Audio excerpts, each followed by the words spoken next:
일본이 아시아 최고라고 믿었던 17살 소녀가 단 3일 만에 세계관이 완전히 뒤바뀐다면 믿으시겠어요? 저 역시 그럴 리 없다고 생각했습니다. 하지만 인천공항에 발을 디딘 순간부터 제가 알고 있던 모든 것이 무너지기 시작했어요. 한국이라는 나라가 제게 보여준 충격적인 진실들, 그리고 그 안에서 발견한 진정한 선진국의 모습을 여러분께 솔직하게 들려드리고 싶습니다. 본 영상은 스토리를 재구성한 이야기입니다. 구독과 좋아요, 따뜻한 댓글은 더 많은 감동을 전하는 큰 힘이 됩니다. 안녕하세요. 저는 야마모토 리나입니다. 올해 17살이고 도쿄 로폰기 힐스 53층에 살고 있어요.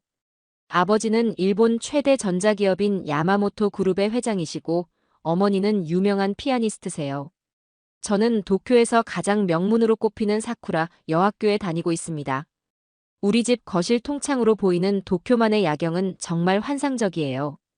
어릴 때부터 이 풍경을 보며 자란 저에게는 일본이 아시아 최고의 선진국이라는 생각이 당연했죠. 할아버지께서 항상 말씀하셨거든요. 일본이 아시아를 근대화시켰고 특히 한국은 일본 덕분에 발전할 수 있었다고요. 오늘은 사쿠라 여학교 3학년 수학여행 설명회가 있는 날이었습니다. 저와 절친한 친구들인 유키, 사키, 아야카와 함께 강당에 모였어요. 작년 선배들은 파리와 로마를 다녀왔는데 우리는 어디로 갈지 정말 기대됐거든요. 담임 선생님이 무대에 올라서서 발표를 시작했어요. 이번 3학년 수학여행 목적지는 한국 서울입니다. 강당이 순간 조용해졌다가 웅성거리기 시작했어요. 저도 깜짝 놀랐습니다. 한국이라니. 유키가 제 옆에서 속삭였어요. 왜 하필 한국이야? 파리나 런던도 아니고. 사키도 못마땅한 표정을 지었죠. 한국에서 뭘 보라는 거지? 김치랑 한복 말고는 별로 특별한 게 없을 텐데. 선생님이 계속 설명하셨어요. 이번 여행의 목적은 한일 관계의 미래를 생각해보고 우리와 가장 가까운 이웃나라를 제대로 이해하는 것이라고 하셨습니다. 역사적으로도 문화적으로도 일본과 깊은 연관이 있는 나라니까 꼭 가봐야 한다고 강조하셨어요. 하지만 저는 솔직히 별로였어요. 할아버지께서 들려주신 이야기들이 머릿속을 떠돌았거든요. 한국의 전통 건축물들은 일본 건축의 영향을 받았고 근대화 과정에서도 일본이 많은 도움을 줬다고 하셨어요. 심지어 한국어에도 일본어에서 온 단어들이 많다고 하셨죠. 집에 돌아와서 부모님께 수학여행 소식을 전했어요. 아버지는 의외로 반가워하셨어요. 한국은 우리 회사의 중요한 시장이기도 하고 요즘 젊은 층에서는 한국 문화가 인기라고 하시더라고요. 하지만 저는 여전히 시큰둥했습니다. 그날 밤 인터넷으로 한국에 대해 검색해봤어요. BTS나 블랙핑크 같은 K-팝 가수들은 물론 알고 있었지만 그것도 결국 일본 아이돌 문화의 영향을 받은 거 아닌가 싶었어요. 한국 드라마도 일본 드라마 스타일과 비슷하고 음식도 일본 음식과 닮은 점이 많다고 생각했거든요. 친구들과 카카오톡으로 대화를 나눴어요. 유키는 한국 화장품이 요즘 인기라고 하면서도 그래도 일본 기술이 더 앞서 있을 거라고 했어요. 사키는 한국 음식이 맵기만 하다고 투덜거렸고 아야카는 한복보다는 기모노가 훨씬 우아하다고 말했죠. 저희는 모두 비슷한 생각이었어요. 한국은 일본의 영향을 많이 받은 작은 나라이고 최근에야 조금 발전한 정도일 거라고요. 수학여행을 가긴 하지만 별로 특별할 것 없는 여행이 될 거라고 생각했습니다. 하지만 그때의 저는 몰랐어요. 며칠 후 인천공항에 발을 디디는 순간부터 제 모든 생각이 완전히 바뀔 거라는 걸요. 지금까지 제가 알고 있던 한국이라는 나라가 얼마나 편견에 가득 찬 것이었는지, 그리고 진짜 한국의 모습이 얼마나 놀라운지를 깨닫게 될 거라는 걸 말이에요. 출발 당일 아침 하네다 공항에서 저희는 대한항공 비행기에 탑승했습니다. 1등석에 앉으면서도 여전히 시큰둥한 기분이었어요. 2시간 반 정도면 도착할 거리인데 이렇게 가까운 곳을 왜 굳이 수학여행지로 정했는지 이해가 되지 않았거든요. 비행기 안에서 승무원분이 완벽한 일본어로 서비스를 해주셨는데 이름표를 보니 한국분이더라고요. 놀라운 건 일본어뿐만 아니라 영어, 중국어까지 자유자재로 구사하시는 모습이었어요. 저희 반 친구 중에서도 영어를 그렇게 유창하게 하는 애는 몇 명 없는데 말이죠. 기내식으로 나온 비빔밥도 생각보다 맛있었습니다. 매콤하면서도 여러 가지 나물이 조화롭게 어우러져서 일본 음식과는 또 다른 매력이 있었어요. 유키가 작은 소리로 생각보다 괜찮다고 중얼거렸는데 저도 같은 생각이었습니다. 2시간 반 후 드디어 인천국제공항에 도착했어요. 비행기 창문으로 보이는 공항의 첫인상부터가 예상과 달랐습니다. 규모가 정말 엄청났거든요. 나리타 공항보다도 훨씬 크고 현대적으로 보였어요. 공항 안으로 들어서는 순간 저는 완전히 압도당했습니다. 천장까지 이어진 통유리로 들어오는 자연광, 곳곳에 설치된 대형 미디어 아트, 그리고 무엇보다 놀라웠던 건 로봇들이었어요. 안내 로봇이 저희에게 다가와서 유창한 일본어로 길을 안내해 주는 거예요. 입국 심사장에 도착했는데 또 한 번 놀랐습니다. 자동 입국 심사대가 설치되어 있었거든요. 여권을 스캔하고 얼굴 인식을 하니 1분도 안 되어서 통과할 수 있었어요. 나리타 공항에서는 항상 긴 줄을 서서 기다렸는데 여기서는 그런 번거로움이 전혀 없었습니다. 수화물을 찾는 곳에서는 더 큰 충격을 받았어요. 실시간으로 수화물의 위치를 알려주는 시스템이 있었거든요. 저희 가방이 어디쯤 오고 있는지 화면으로 다 볼 수 있었어요. 심지어 RFID 태그가 달려 있어서 분실 위험도 거의 없다고 하더라고요. 세관을 통과할 때도 놀라웠습니다. 신고할 물품이 없으면 그냥 통과하라고 하시는 거예요. 일본에서는 외국인 학생들의 가방을 열어보고 검사하는 경우가 많은데 여기서는 완전히 신뢰에 기반한 시스템이었어요. 공항 로비로 나왔을 때는 정말 입이 다물어지지 않았습니다. 한쪽에서는 한국 전통 공연이 펼쳐지고 있었고 다른 쪽에서는 K-팝 홀로그램 콘서트가 열리고 있었어요. 다른 쪽에서는 K-팝 홀로그램 콘서트가 열리고 있었어요. BTS의 홀로그램이 실제와 거의 구별되지 않을 정도로 정교했거든요. 화장실에 들어갔을 때는 정말 깜짝 놀랐어요. 일본이 화장실 문화의 최고라고 생각했는데 여기는 그것보다도 훨씬 깔끔하고 첨단적이었거든요. 변기마다 비데가 설치되어 있는 건 물론이고 거울 앞에는 핸드크림과 마스크까지 무료로 비치되어 있었어요. 가장 놀라웠던 건 환전소가 하나도 없다는 거였어요. 안내 데스크에서 물어보니 한국은 이미 현금 없는 사회로 전환되어서 모든 곳에서 카드나 모바일 결제가 가능하다고 하더라고요. 심지어 길거리 포장마차에서도 QR코드 결제가 된다고 했어요. 공항철도를 타고 서울역으로 향하는 길에서도 계속 놀라는 일들이 이어졌습니다. 기차 내부가 정말 깨끗하고 현대적이었어요. 좌석도 편안하고 무료 와이파이까지 제공되었거든요. 속도도 빨라서 43분 만에 서울 시내에 도착할 수 있었어요. 창밖으로 보이는 풍경도 인상적이었습니다. 인천대교의 웅장한 모습, 정돈되게 늘어선 고층 아파트들, 깔끔하게 정비된 도로까지. 무질서하게 개발된 곳이 아니라 체계적으로 계획된 도시라는 느낌이 강하게 들었어요. 서울역에 도착해서 지하철로 갈아탔는데 여기서도 또 놀랐습니다. 스크린도어가 설치되어 있어서 안전했고 배차 간격도 정확했어요. 지하철 내부도 깨끗하고 승객들의 질서의식도 훌륭했습니다. 지하철을 타고 명동으로 향하면서 저는 혼란스러웠어요. 지금까지 제가 알고 있던 한국의 모습과 너무 달랐거든요. 할아버지께서 말씀하신 후진국의 모습은 어디에도 없었어요. 오히려 어떤 면에서는 일본보다도 더 앞서 있는 것 같았습니다. 유키도 비슷한 생각인 것 같았어요. 조용히 제게 속삭이더라고요. 뭔가 우리가 알고 있던 한국과 다른 것 같지 않냐고. 저도 고개를 끄덕일 수밖에 없었어요. 이건 분명 제가 예상했던 여행이 아니었거든요. 명동거리에 발을 디딘 순간 저는 또 다른 세계에 온 것 같은 느낌을 받았습니다.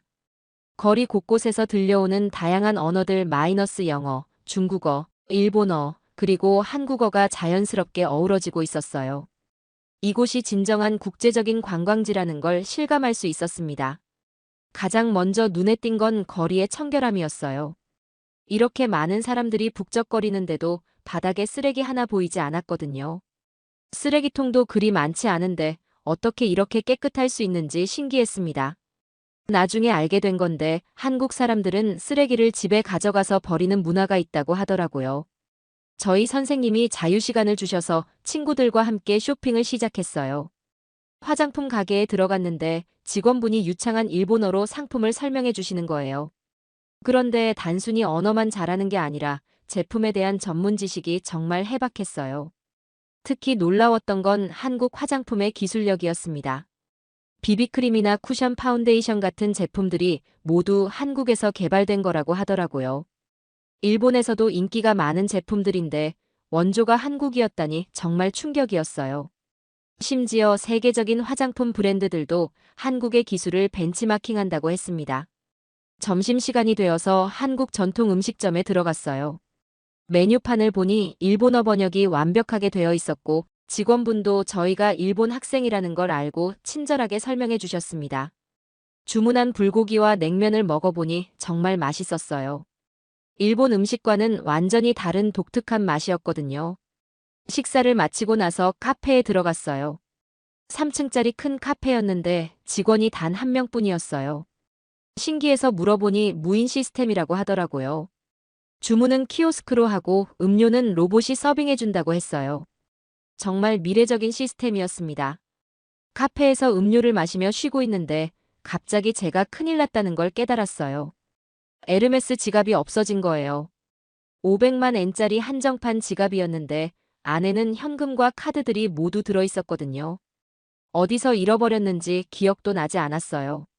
친구들과 함께 당황하고 있는데 유키가 아까 들렀던 화장품 가게를 다시 가보자고 했어요. 혹시 거기에 놓고 왔을지도 모른다고 하면서요. 하지만 저는 별로 기대하지 않았어요. 그렇게 비싼 지갑을 누가 그냥 놔둘까 싶었거든요. 화장품 가게에 도착해서 직원분께 물어봤어요. 혹시 지갑을 주우신 적이 있냐고요. 그런데 직원분이 밝게 웃으시면서 카운터 서랍에서 제 지갑을 꺼내시는 거예요. 정말 믿을 수 없었어요. 현금도 카드도 모든 게 그대로 들어있었거든요. 직원분이 말씀하시길 한국에서는 이런 일이 흔하다고 하시더라고요. 한 달에 한두 번은 노트북이나 핸드폰을 놓고 가는 손님이 있는데 모두 찾아간다고 했어요. 심지어 이틀 동안 아무도 찾으러 오지 않아서 경찰서에 신고하려고 했던 적도 있다고 하시더라고요. 이 일을 계기로 저는 한국 사회의 놀라운 면을 알게 되었어요. 신뢰라는 게 이렇게 일상에 스며들어 있는 나라가 있다니 정말 충격적이었거든요. 일본도 치안이 좋다고 하지만 이 정도는 아니었어요. 저녁이 되어서 홍대로 이동했습니다. 젊은이들의 거리라고 해서 어떨까 궁금했는데 정말 자유롭고 활기찬 분위기였어요. 거리 곳곳에서 버스킹 공연이 펼쳐지고 있었고 사람들이 자연스럽게 모여서 구경하고 박수를 쳐주고 있었어요. 특히 인상적이었던 건 한국 젊은이들의 모습이었어요. 개성이 뚜렷하면서도 서로를 존중하는 분위기였거든요. 패션도 정말 세련되고 독창적이었어요. K-팝 스타일만이 아니라 각자의 개성을 살린 다양한 스타일들이 공존하고 있었습니다. 무인 카페를 또 한 번 경험해 볼 기회가 있었어요. 24시간 운영되는 카페였는데 정말 직원이 한 명도 없었어요. 입구에 있는 안내문에는 서로를 믿고 배려하는 문화를 만들어간다고 적혀 있었어요. 실제로 카페 안에서 사람들이 노트북이나 가방을 그냥 두고 화장실을 다녀오거나 잠깐 외출을 하는 모습을 볼 수 있었습니다. 저도 용기를 내서 실험해봤어요. 핸드폰을 테이블에 두고 밖에 나가서 10분 정도 있다가 돌아왔는데 핸드폰이 그대로 있었거든요. 심지어 옆 테이블에 앉은 분이 누군가 건드리려고 하면 주인이 잠깐 나갔다고 말해주겠다고 하시더라고요. 밤이 깊어져도 거리는 여전히 안전했어요.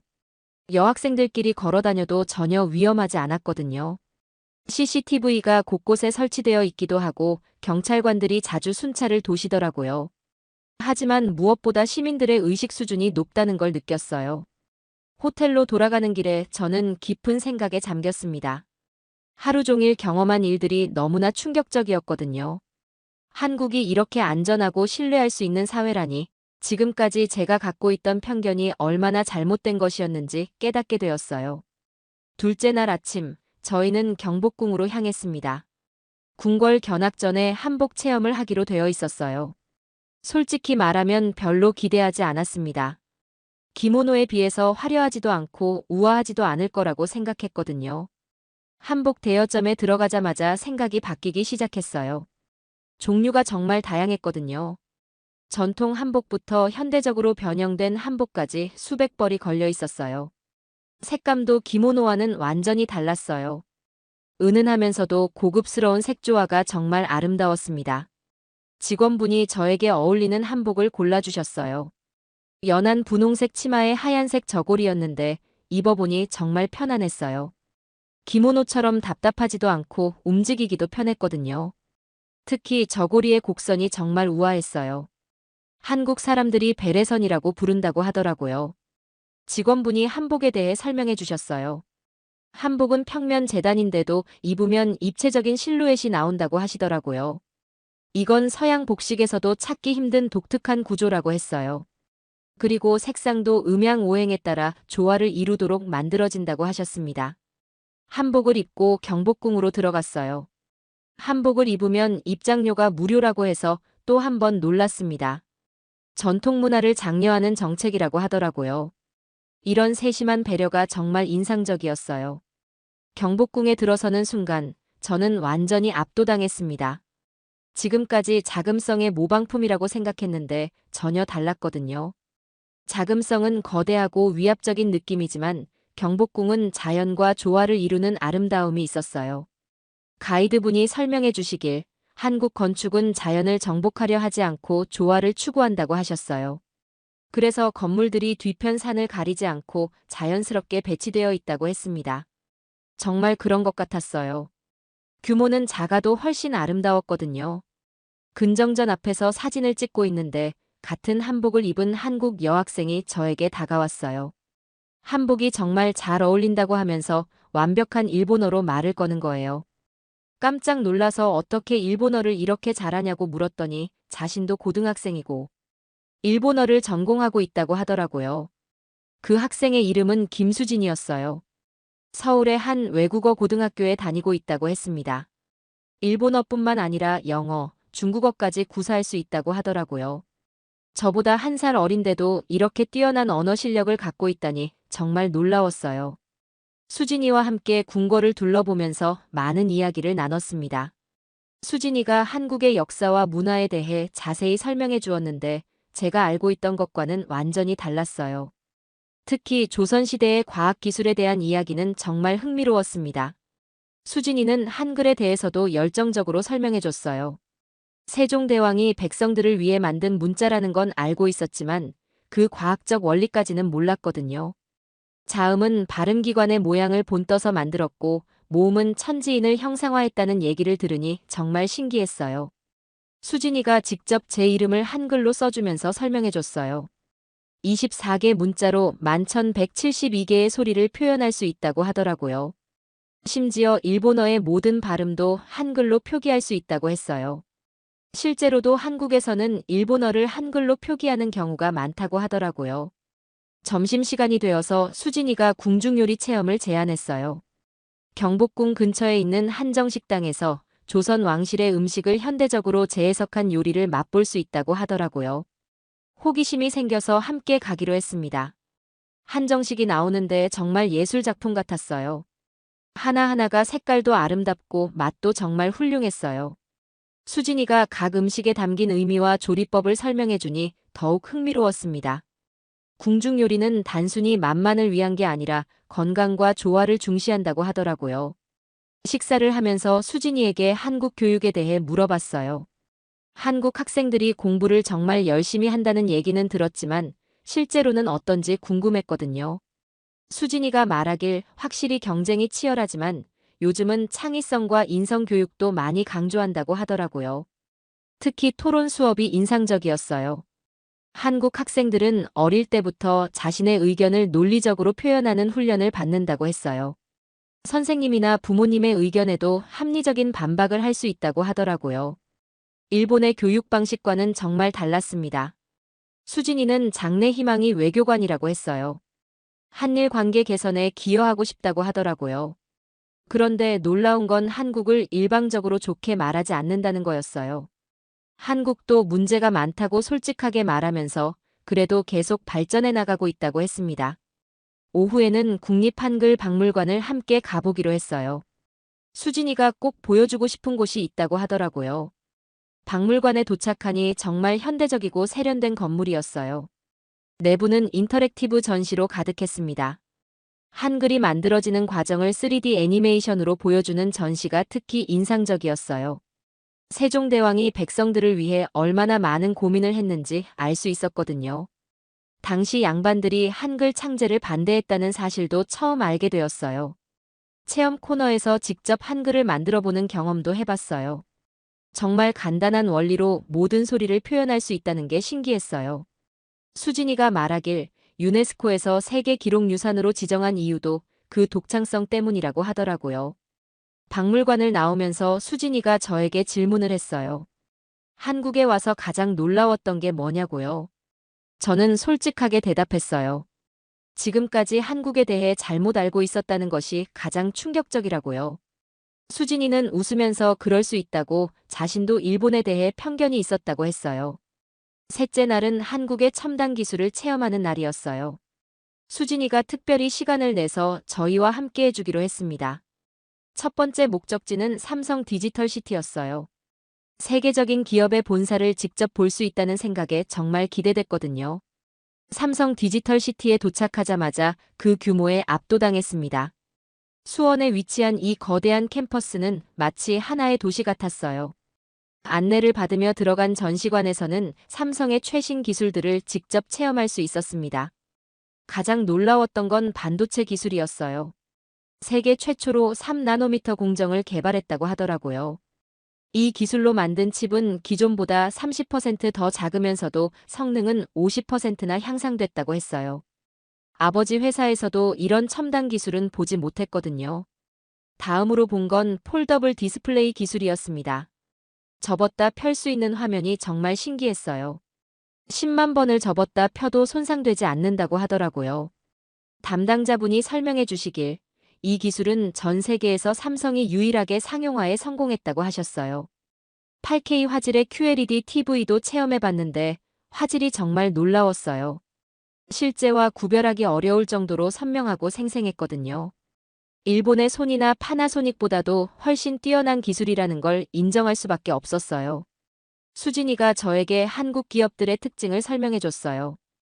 빠른 기술 혁신과 과감한 투자로 세계 시장을 선도하고 있다고 하더라고요. 특히 메모리 반도체 분야에서는 세계 시장의 70% 이상을 점유하고 있다고 했어요. 오후에는 판교 테크노밸리로 이동했습니다. 한국의 실리콘밸리라고 불리는 곳이라고 하더라고요. 네이버와 카카오 같은 IT 기업들이 모여 있는 곳이었어요. 고층 빌딩들이 미래 도시 같은 느낌을 주었습니다. 네이버 본사에서는 인공지능 기술을 체험할 수 있었어요. 클로바라는 AI가 정말 똑똑했어요. 복잡한 질문에도 자연스럽게 대답하고 여러 언어로 번역도 완벽하게 해주더라고요. 일본의 AI 기술과 비교해도 전혀 뒤지지 않았어요. 가장 인상적이었던 건 팝하고 번역기였습니다. 실시간으로 대화를 번역해주는 기능이 정말 놀라웠어요. 한국어로 말하면 즉시 일본어로 번역되고 발음까지 정확했거든요. 수진이와 대화할 때 이 기능을 써봤는데 거의 완벽했어요. 카카오에서는 모바일 플랫폼 기술을 체험했습니다. 카카오톡은 단순한 메신저가 아니라 하나의 생태계라는 걸 알게 되었어요. 택시 호출, 음식 주문, 금융 서비스까지 모든 게 가능했거든요. 일본의 라인도 카카오톡을 벤치마킹한 거라고 하더라고요. 수진이가 자신이 만든 앱을 보여줬어요. 그린서울이라는 환경보호 앱이었는데 시민들이 환경 문제를 신고하고 해결책을 공유할 수 있는 플랫폼이었어요. 고등학생이 만들었다고는 믿기 어려울 정도로 완성도가 높았습니다.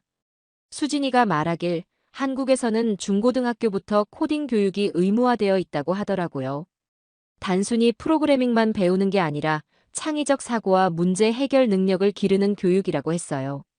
그래서 젊은 층의 IT 역량이 정말 뛰어나다고 하더라고요. 저녁에는 디지털 미디어 시티로 이동했습니다. 한국의 방송과 게임 산업을 체험할 수 있는 곳이었어요. MBC나 SBS 같은 방송국이 모여 있고 NC소프트나 넥슨 같은 게임 회사들도 있었어요.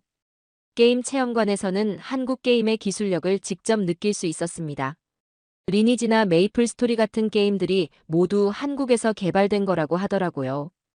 특히 모바일 게임 기술은 세계 최고 수준이라고 했어요.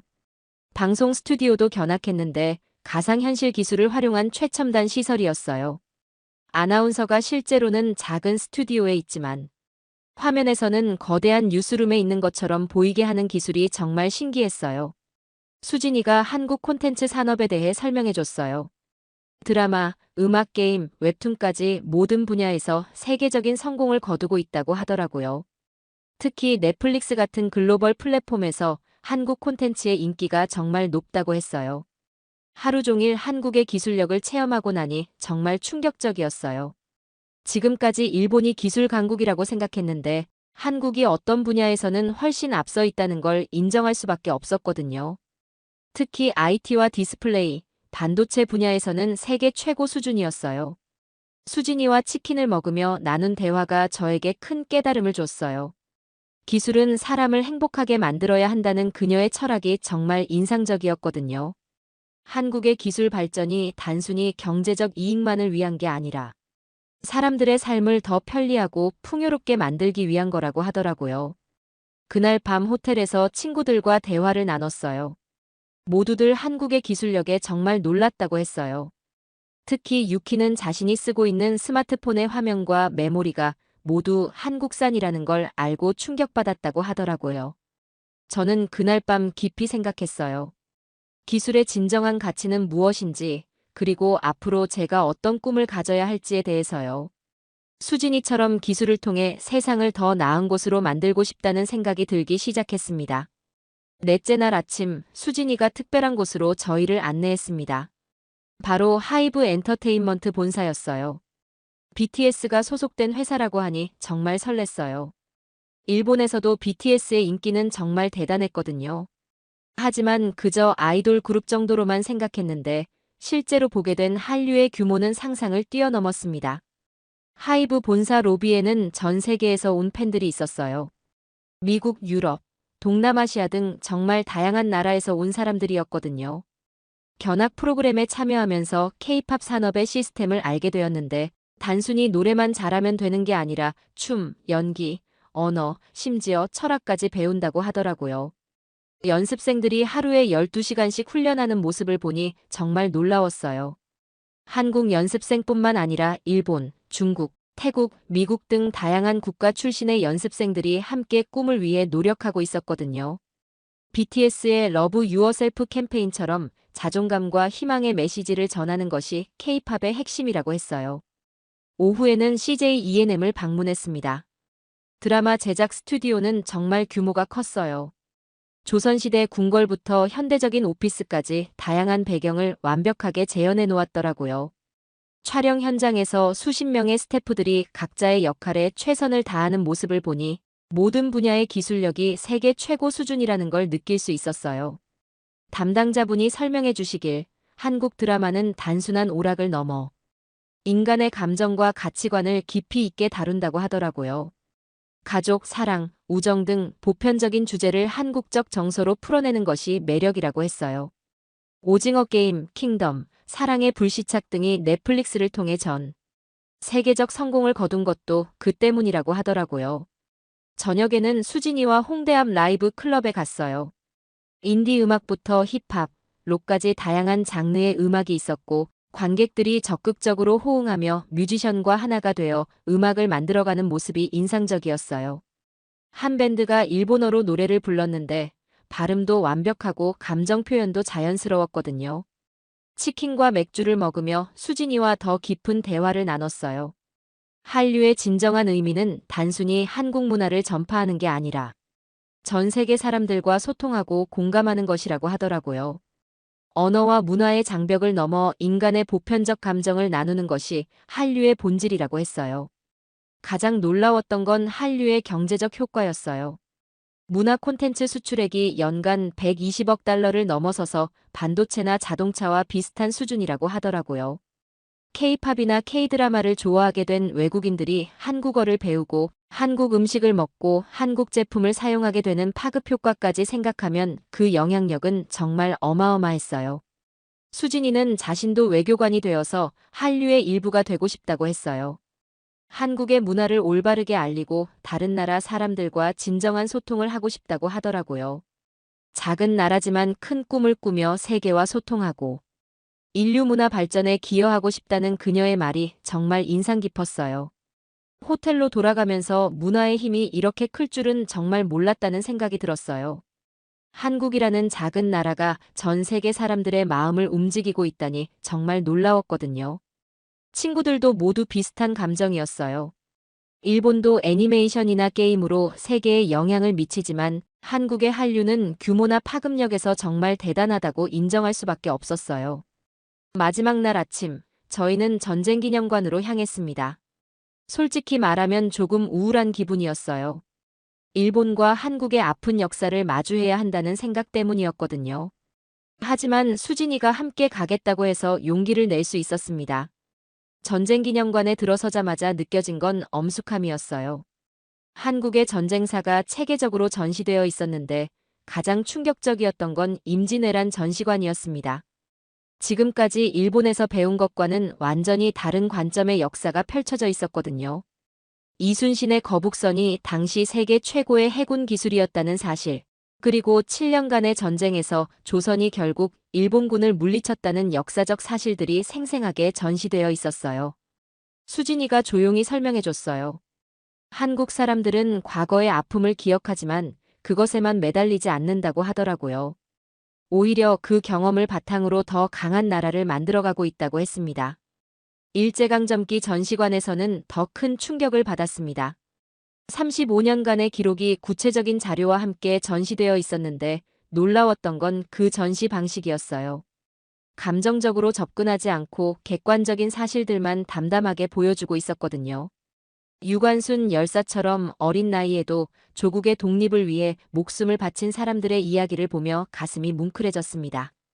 한국 전쟁 전시관은 더욱 충격적이었어요.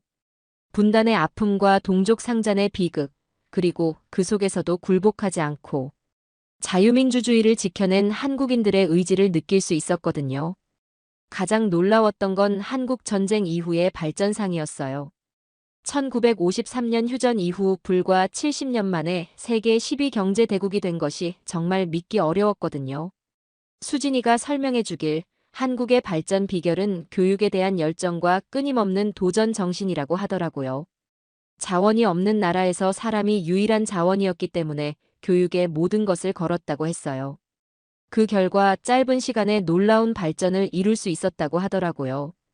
오후에는 청와대를 견학했습니다. 대통령 관저를 일반인에게 개방한다는 것 자체가 정말 놀라웠어요. 일본의 총리 관저는 상상도 할 수 없는 일이거든요. 이것만으로도 한국의 민주주의 수준을 알 수 있었습니다. 청와대에서 한국의 민주화 과정에 대한 설명을 들었어요. 1987년 6월 항쟁을 통해 직선제 개헌을 이뤄낸 과정, 그리고 평화적인 정권 교체가 이뤄지는 성숙한 민주주의로 발전한 과정이 정말 감동적이었어요. 특히 2016년과 2017년 촛불 집회를 통해 평화적으로 대통령을 탄핵시킨 일이 놀라웠거든요. 수진이와 청와대 정원을 걸으며 대화를 나눴습니다. 한국의 민주주의가 완벽하지는 않지만 계속 발전하고 있다고 하더라고요. 시민들이 직접 참여해서 나라를 바꿔나가는 것이 한국 민주주의의 특징이라고 했어요. 저녁에는 한강공원에서 수진이와 마지막 시간을 보냈습니다. 한강을 바라보며 그녀가 말했어요. 이 강이 바로 한강의 기적의 현장이라고요. 전쟁의 폐허에서 일어나 지금의 서울을 만들어낸 한국인들의 의지와 노력이 담긴 곳이라고 하더라고요. 수진이가 저에게 솔직하게 물어봤어요. 한국에 와서 가장 놀라웠던 게 뭐냐고요? 저는 망설임 없이 대답했어요. 한국 사람들의 미래를 향한 의지라고요. 과거에 매달리지 않고 항상 앞으로 나아가려는 정신이 가장 인상적이었다고 했어요. 그때 수진이가 눈물을 글썽이더라고요. 일본 친구가 이렇게 이해해줘서 정말 고맙다고 하면서 앞으로도 계속 친구로 지내면서 한일 관계 발전에 작은 보탬이 되고 싶다고 했어요. 저도 마음이 뭉클해졌어요. 사흘 전까지만 해도 한국에 대해 편견을 가지고 있었는데 이제는 정말 존경하는 마음이 생겼거든요. 인천공항으로 향하는 버스 안에서 저는 창밖 풍경을 하나하나 눈에 담으려고 했어요. 사흘 전 처음 봤을 때와는 완전히 다른 마음으로 바라보고 있었거든요. 같은 풍경인데도 이제는 모든 것이 특별하고 소중하게 느껴졌습니다. 수진이가 공항까지 배웅 나와줬어요. 작별 인사를 하면서 서로 연락처를 교환했습니다. 앞으로도 계속 연락하면서 한일 관계 발전에 작은 보탬이 되자고 약속했어요. 수진이가 저에게 작은 선물을 건넸는데 한글로 제 이름이 새겨진 예쁜 책갈피였어요. 리나 씨가 한국을 올바르게 알려주는 사람이 되었으면 좋겠어요. 수진이의 말에 가슴이 뜨거워졌습니다. 저도 그런 사람이 되고 싶다고 대답했어요. 편견을 깨고 진실을 전하는 사람이 되겠다고 다짐했습니다. 비행기에 탑승하면서 승무원분이 반갑게 인사해 주셨어요. 사흘 전에는 그냥 지나쳤던 작은 친절이 이제는 정말 고마웠어요. 좌석에 앉아서 창밖으로 서울의 모습을 마지막으로 바라봤습니다. 곧 이별해야 할 도시가 아쉬웠어요. 비행기가 이륙하면서 한국 땅이 점점 멀어져 갔어요. 하지만 제 마음속에는 한국에서 경험한 모든 것들이 선명하게 남아 있었습니다. 인천공항의 첨단 시설, 명동에서 되찾은 지갑, 경복궁에서 만난 수진이, 삼성의 놀라운 기술력, 하이브에서 본 한류의 힘, 그리고 전쟁기념관에서 마주한 진실까지. 2시간 반의 비행시간 동안 저는 계속 생각했어요. 지금까지 제가 얼마나 편견에 갇혀 살았는지, 그리고 진실을 보려고 노력하지 않았는지를 깊이 반성했습니다. 할아버지께서 들려주신 일방적인 이야기만을 믿고 한국을 무시했던 제 자신이 정말 부끄러웠어요. 하네다 공항에 도착했을 때 느낀 건 묘한 어색함이었어요. 분명 제가 태어나고 자란 고향인데도 뭔가 낯설게 느껴졌거든요. 아마도 제 내면이 완전히 바뀌었기 때문인 것 같았어요. 사흘 전에 리나와는 다른 사람이 되어 돌아온 거죠. 집에 도착해서 부모님께 여행 이야기를 들려드렸어요. 한국이 정말 발전된 나라였다고, 그리고 배울 점이 정말 많았다고 말씀드렸습니다. 아버지는 의외라는 표정을 지으셨고, 어머니는 한국 음식이 어땠냐고 물으셨어요. 가장 어려웠던 건 할아버지와의 대화였어요. 저녁 식사 때 할아버지께서 한국 여행이 어땠냐고 물으셨거든요. 저는 용기를 내서 솔직하게 말씀드렸어요. 할아버지께서 들려주신 이야기와는 다른 한국의 모습을 봤다고, 그리고 정말 존경할 만한 나라라고 생각한다고 했습니다. 할아버지는 잠시 침묵하시더니 말씀하셨어요. 시대가 많이 바뀌었구나. 내가 직접 보고 느낀 것이 중요하다. 그 말씀에 정말 감사했어요. 세대 간의 이해가 이렇게 이루어질 수 있다는 게 놀라웠거든요. 학교에 가서 친구들에게 한국 여행 이야기를 들려줬어요. 대부분의 친구들이 놀라워했어요. 한국이 그렇게 발전된 나라였냐고, 그리고 일본보다 앞선 기술도 있냐고 물어보더라고요. 저는 제가 경험한 모든 것을 솔직하게 이야기해줬습니다. 며칠 후 한국어 학원에 등록했어요. 수진이와 한국어로 대화하고 싶었거든요. 그리고 한국 대학교 진학도 진지하게 고려하기 시작했습니다. 연세대학교나 고려대학교에서 국제관계학을 공부하면 어떨까 하는 생각이 들었어요. 한국어 수업은 정말 재미있었어요. 한글의 과학적 원리를 배우면서 세종대왕의 위대함을 다시 한번 느꼈습니다. 선생님이 한국 문화에 대해서도 많이 알려주셔서 더욱 흥미로웠어요. 특히 한국의 정문화나 우리 의식에 대한 이야기가 인상 깊었습니다. 수진이와는 매일 메시지를 주고받았어요. 처음에는 일본어로 대화했지만 한국어 실력이 늘면서 점점 한국어로 대화하는 시간이 많아졌어요. 한국의 일상생활이나 학교 이야기를 들으면서 한국 문화를 더 깊이 이해할 수 있었습니다. 몇 달 후, 저는 학교에서 한국에 대한 발표를 하게 되었어요. 주제는 현대 한국의 발전상이었는데 제가 직접 경험한 내용들을 바탕으로 준비했습니다. 한국의 기술력, 한류의 영향력, 민주주의의 성숙도 등을 객관적인 자료와 함께 발표했어요. 발표 후 많은 친구들이 한국에 대한 관심을 보였어요. 몇몇 친구들은 다음에 한국 여행을 가고 싶다고 하더라고요. 그리고 K-팝이나 K-드라마에 대해서도 다시 보게 되었다고 했습니다. 제 발표가 친구들의 편견을 조금이나마 바꿀 수 있어서 정말 뿌듯했어요. 이제 저는 확신합니다. 한국은 정말 배울 점이 많은 나라라는 것을요. 작은 나라지만 큰 꿈을 가지고 끊임없이 도전하는 정신, 과거에 매달리지 않고 미래를 향해 나아가는 의지, 그리고 세계와 소통하려는 개방적인 마음이 한국을 이렇게 발전시킨 원동력이라고 생각해요. 앞으로 저는 한일 관계 발전에 기여하는 사람이 되고 싶습니다.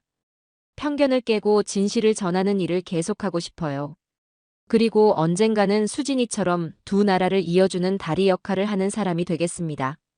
한국에서 경험한 사흘이 제 인생을 완전히 바꿔놓았거든요. 오늘 영상은 여기까지입니다. 도움이 되셨다면 좋아요와 구독 알림 설정까지 부탁드려요. 다음 영상에서도 더 유익한 내용으로 찾아뵙겠습니다. 시청해주셔서 감사합니다.